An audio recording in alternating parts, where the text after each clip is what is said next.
few filmmakers have reshaped world cinema as much as Ingmar Bergman. His movies, filled with silence, faith, and inner torment, explored those great expanses between life and death, love and loneliness.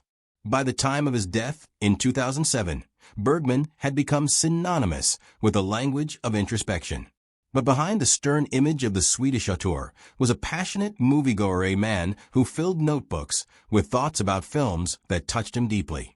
Though he never published a formal ranking of favorites, interviews, diaries, and archival conversations reveal a handful of movies he returned to throughout his life.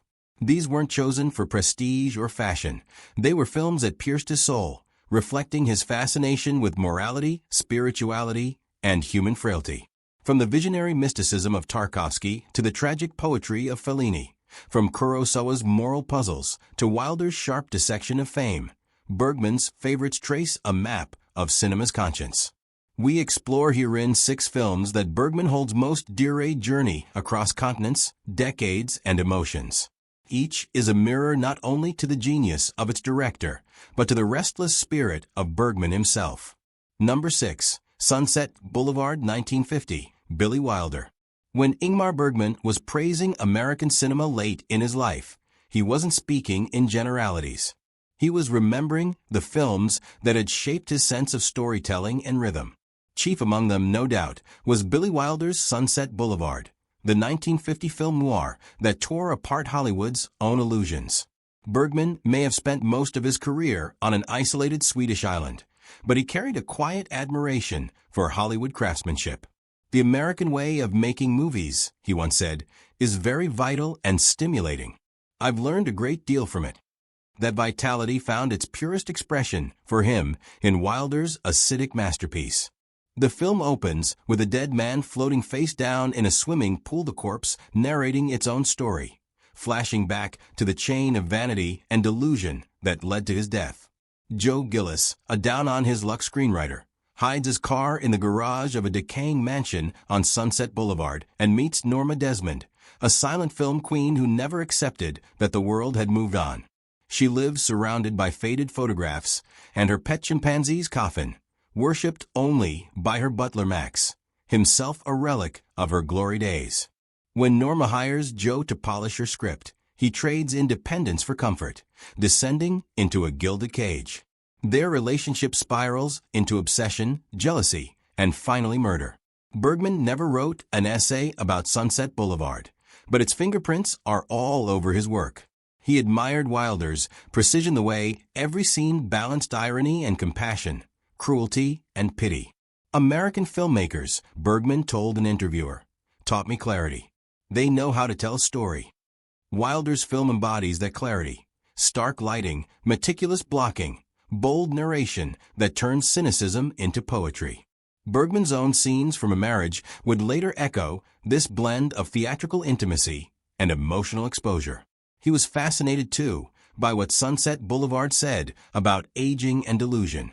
Wilder's portrait of Norma Desmond's descent resonated with Bergman's recurring theme of artists facing irrelevance.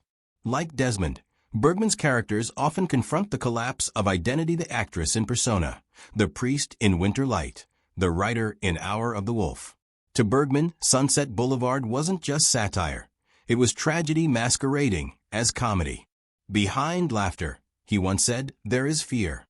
In interviews, Bergman grouped Wilder with Ernst Lubitsch and George Cukor as masters of style with soul. Bergman admired how Wilder could frame human weakness without contempt. Vanity is pathos, ambition is madness, and finally, fatal fame, all stuff that fits just right with Bergman's thinking about art peeling off the mask from people. The film may have won 3 Oscars, but for Bergman, its value lay not in trophies, but in truth. It captured the fragility of artists who live for applause and die when it fades. Fear, he confessed, haunted him too. Number 5. The Passion of Joan of Arc, 1928. Carl Theodor Dreyer. When Ingmar Bergman would speak about the directors who most haunted him, Carl Theodor Dreyer always surfaced, sometimes in awe, sometimes in irritation. He once confessed, "I like Dreyer in a protesting way," meaning that Dreyer's intensity unsettled him even as it inspired him. Nowhere was that power clearer than in The Passion of Joan of Arc, the 1928 silent masterpiece Dreyer built almost entirely from the trembling face of his heroine, Renée Jean Falconetti. Bergman first encountered it as a young man, and the film's raw spiritual energy would reverberate through his own career for decades. Dreyer's film tells a story everyone knows: the trial and execution of Joan of Arc, but strips away all spectacle. There are no battlefields, no sweeping vistas, only faces.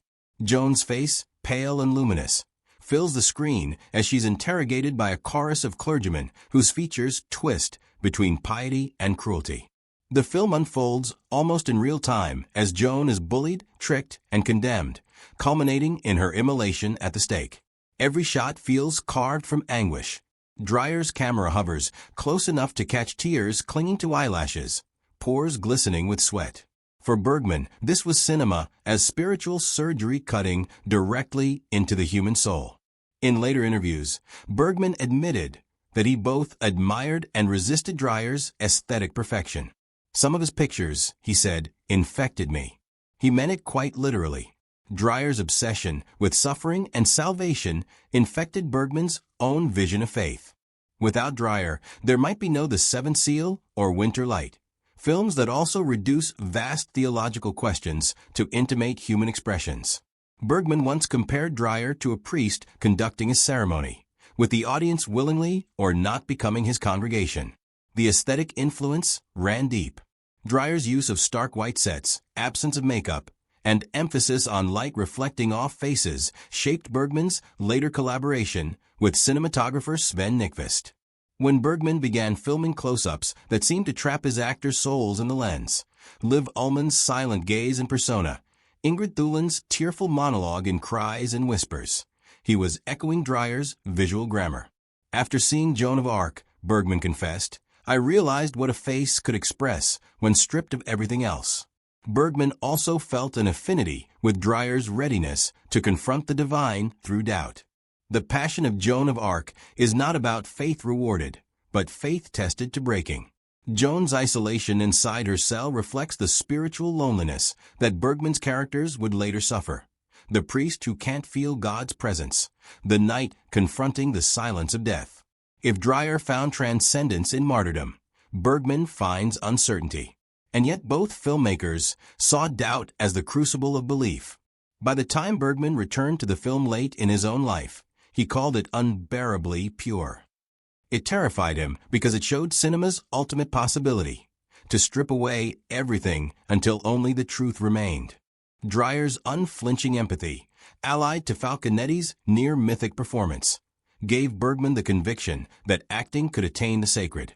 The Passion of Joan of Arc is often screened with live choral accompaniment, but Bergman preferred it in silence. It is like watching prayer itself, he told a colleague. For him, the film was beyond dialogue. Beyond sound, it was the closest cinema ever came to the mystery of faith. Number 4. The Phantom Carriage, 1921, Victor Sjöström. For Ingmar Bergman, The Phantom Carriage was more than a film, it was a revelation. He first saw Victor Sjöström's 1921 silent masterpiece as a boy of 12 or 13, sitting in a dark Swedish cinema long before he ever dreamed of becoming a director. The story terrified him, mystified him, and moved him all at once. It tells of David Home, a violent alcoholic who mocks a legend that the last person to die each year must drive death's carriage and collect souls for the next 12 months. But when David is struck down at midnight on New Year's Eve, he learns the legend is true. Guided by his dead friend George, he relives the destruction he's caused, his abuse of his wife Anna, the suffering of Salvation Army worker Sister Edith, and the collapse of his family under his drunken cruelty. Only when he witnesses Anna preparing to poison herself and their children does David beg for a final chance to make amends. In the film's haunting climax, time freezes, allowing him to stop the tragedy and vow to change his life. Decades later, Bergman could still recall the sensation of seeing The Phantom Carriage. Its balance between darkness and grace deeply influenced his later writing.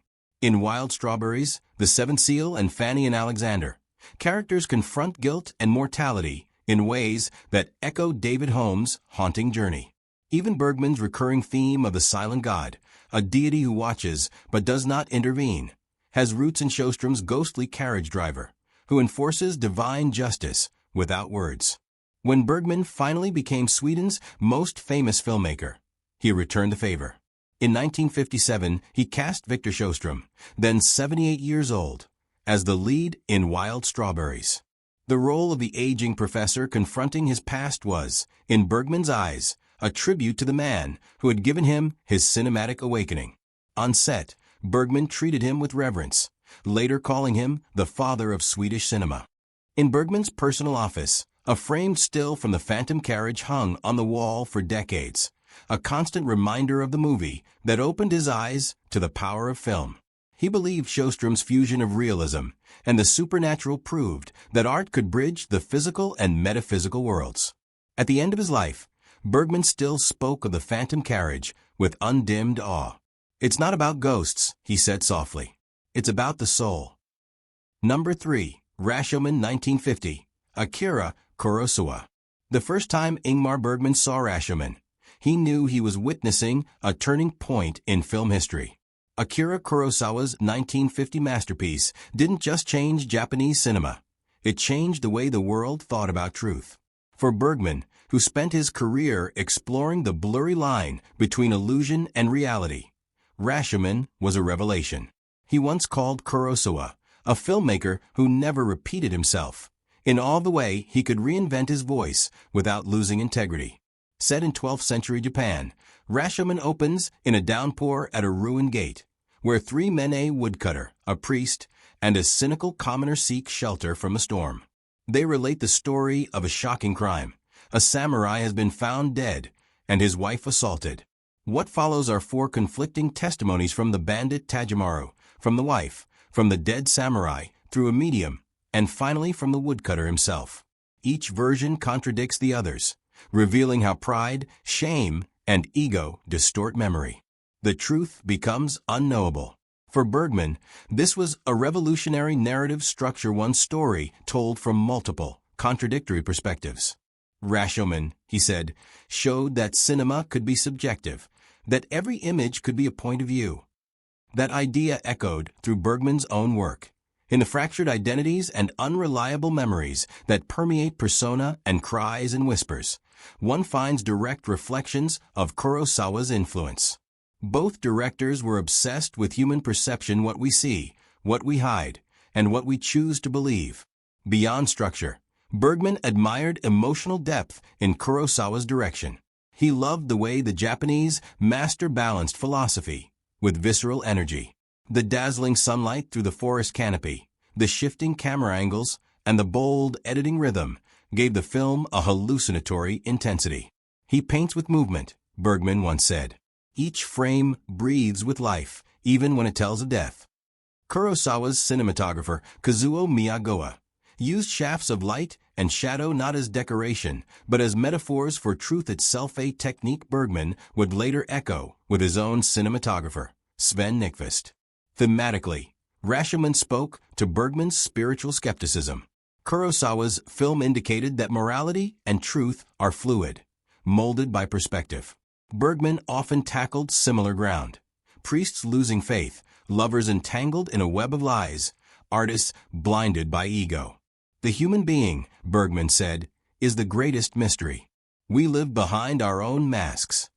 In that sense, Rashomon and Persona are cinematic siblings, both forcing audiences to confront the chaos beneath the surface of human identity. Bergman also admired Kurosawa's discipline as a craftsman. He respected the fact that Kurosawa could work across genres: samurai epics, thrillers, intimate dramas, while maintaining emotional honesty. Unlike some European auteurs who, in Bergman's view, became trapped by their own mannerisms, Kurosawa kept evolving. He was never enslaved by his own style, Bergman said. That's what makes him great. But finally, Rashomon left Bergman both humbled and inspired. It proved that cinema can mirror the uncertainty of life itself, that truth, like light through leaves, is always shifting. Number 2, La Strada, 1954, Federico Fellini. Bergman and Federico Fellini were two sides of the same cinematic coin, one probing despair and silence, the other exalting life's chaos and color. Though their worlds looked different, Bergman adored Fellini's imagination. "I love him both as a person and as a director," he once said. "His films give me childlike joy." Among them, La Strada held a special, enduring place in his heart. Released in 1954, Fellini's bittersweet parable relates the tale of Gelsomina, a naive young woman sold by her mother to the brutal strongman Zampano. The two travel across Italy's backroads, performing circus acts for coins. Gelsomina's innocence collides with Zampano's brutality, but her purity also touches those around her, especially Il Motto, a free-spirited tightrope clown who believes everything has meaning, even a pebble on the road. When Zampano kills Il Motto in a jealous rage and later abandons Gelsomina, she wastes away, her spirit broken. Years later, Zampano hears her song on a seaside breeze and breaks down, sobbing, a rare glimpse of grace from a man consumed by pride. To Bergman, La Strada was much more than a melodrama. It was an act of faith in humanity. He returned to it repeatedly during his later years because it reaffirmed his faith that cinema could still move him. The fusion of tragedy and innocence in Fellini spoke to the Swedish master, whose films often hovered between cruelty and compassion. Fellini's world, Bergman wrote, is the world of the soul, terrifying, beautiful, and absurd. He once joked that Fellini lived closer to heaven, while he himself dwelled in the cellars of the soul. In La Strada, Bergman admired how Fellini transmutes pain into poetry without cynicism. Gelsomina's haunting trumpet theme, by Nino Rota, embodied for Bergman the possibility of redemption through art that music could express what dialogue never could. Their friendship was real as well as artistic. The two met at festivals and exchanged letters of admiration. Fellini once said that if he ever got lost in his own fantasies, Bergman's discipline would bring him back to earth. Bergman, meanwhile, admitted that Fellini reminded him not to fear wonder. "We are both children," he said. "Only his toys are brighter." For Bergman, who had spent decades dissecting guilt, Fellini's belief in redemption was profoundly affecting. In La Strada, he saw that even at the cruelest of hands, innocence could endure, and that love, however fragile, could save the soul. Rapper. Number 1, Andrei Rublev, 1966. Andrei Tarkovsky. If there was one filmmaker who touched Ingmar Bergman on a spiritual level, it was Andrei Tarkovsky. Bergman never hid his admiration. In fact, he declared at one point, "Tarkovsky for me is the greatest. He moves naturally in the room of dreams." That sentence alone expresses how deeply Bergman felt the Russian master's influence. Among all of Tarkovsky's films, Andrei Rublev stood out as the one that left Bergman encouraged and inspired, as if Tarkovsky had found a cinematic language he himself had always searched for but never fully discovered. Released in 1966, Andrei Rublev is not a biographical drama in the strict sense of the word. Instead of telling the life of the famous 15th century icon painter, Tarkovsky built this film as a sprawling mosaic of episodes, instances of war, faith, despair, and rebirth against the background of the 15th century medieval Russia. Rublev, played by Anatoly Solzhenitsyn, wanders through plague-stricken villages, is faced with human cruelty, and questions his divine purpose. At the end of the film, he finds his calling through creation once again. He paints icons, while far away, bells ring in what feels like the awakening of the human soul itself. Bergman was moved not just by Tarkovsky's story, but by his method. He admired how Andrei Rublev rejected tidy explanations, unfolding instead like a dream, full of silences, symbols, and elemental images. Fire, rain, and light breaking through clouds. Film, Bergman said, is closest to music and to dreams. Tarkovsky seemed to prove it. He once told a journalist that Tarkovsky's work had liberated him. It reminded him that film could be pure poetry without apology. In Bergman's eyes, Andrei Rublev expressed everything he had tried to explore throughout his career: the struggle between faith and doubt, art and responsibility, guilt and grace. Tarkovsky's monk, like Bergman's priests in Winter Light or The Night in the Seventh Seal, confronts the silence of God, but unlike them, Rublev ultimately finds peace through creation.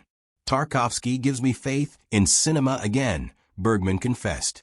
The visual magnitude of this film also impressed him. Long takes and meditative pacing by Tarkovsky were noticeable in these polar opposites of the cutting style of Hollywood. Every frame was alive. Bergman admired how Tarkovsky could film something as simple as wind rippling through grass and make it feel transcendent. Andrei Rublev, he believed, turned suffering into a sacred act of seeing, a kind of prayer in motion. Indeed, Bergman felt a curious kinship with Tarkovsky. They had different temperaments, yet both were perfectionists, fixated on time and memory and the human soul. If Bergman wrestled with lack of faith, Tarkovsky shone bright with belief. He made me realize that cinema could reach beyond despair, Bergman said in the 1980s. Watching Andrei Rublev was like standing inside a cathedral built of light. When asked late in life if any film had ever really changed him, Bergman didn't hesitate. Andrei Rublev. It wasn't just a masterpiece, it was a revelation. As Bergman neared the end of his life, reflections on cinema coming from him betrayed not arrogance, but humility. He never imagined that he was above other filmmakers. He had looked back in awe and wonder at those artists who moved him, speaking a language, both visual and emotional, he longed to master. His list of favorite films: Andrei Rublev, La Strada, Rashomon, The Phantom Carriage, The Passion of Joan of Arc, and Sunset Boulevard, reads like a road map of cinema soul. From Tarkovsky, he learned that film could function as a prayer. From Fellini, that it could sing like a carnival. From Kurosawa, that truth is slippery and endlessly debatable. Dreyer showed him faith stripped bare, while Sjostrom taught him that the silent image can sometimes speak louder than words. From Billy Wilder, on the other hand, he took away that even cynicism and satire hide a passionate cry for meaning. These were not only films that Bergman admired, but conversations he continued throughout his career. You can feel The Phantom Carriage echoing through Wild Strawberries, La Strada in Through a Glass Darkly, and Andrei Rublev in Fanny and Alexander. Every film he loved was a mirror reflecting his obsessions: the loneliness of faith, the fragility of art, the terror and beauty of human connection. Bergman once said that when he died, he hoped to wake up in a movie theater showing films by the masters he admired. Maybe, in a sense, that's precisely what happened. His spirit forever seated among the flickering lights of cinema's history, watching, learning, and dreaming.